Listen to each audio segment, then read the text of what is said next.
Hello বন্ধুরা, শুভ সকাল। আমার প্রতিদিন পেজে আপনাদের সবাইকে স্বাগত।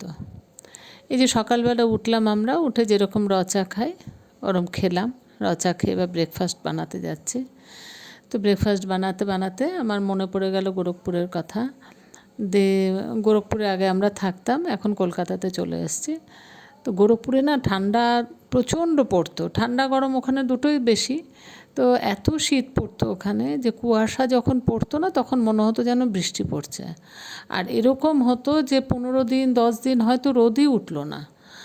তো ওই ঠান্ডাটার থেকে কাটিয়ে, আর ছেলেও সকালবেলাতেও ছোটো ছিল যখন বাস আসতো তাড়াতাড়ি ওকে পিক আপ করতো, তো ভোরবেলাতে উঠতে হতো। আমি ছেলে দুজনে উঠতাম, যখন ঘুম থেকে উঠতো তখন চারদিক অন্ধকার একদম। তো এইখানে এসে আমাদের তো ঠান্ডা লাগেই না কিছু গায়ে।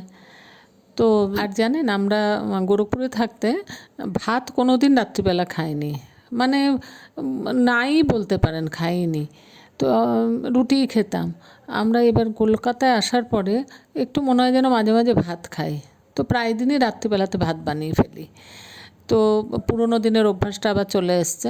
আচ্ছা, ভিডিওটা তাহলে আজ এই পর্যন্তই। যদি ভিডিওটা ভালো লাগে তাহলে লাইক আর কমেন্ট করে পাশে থাকবেন।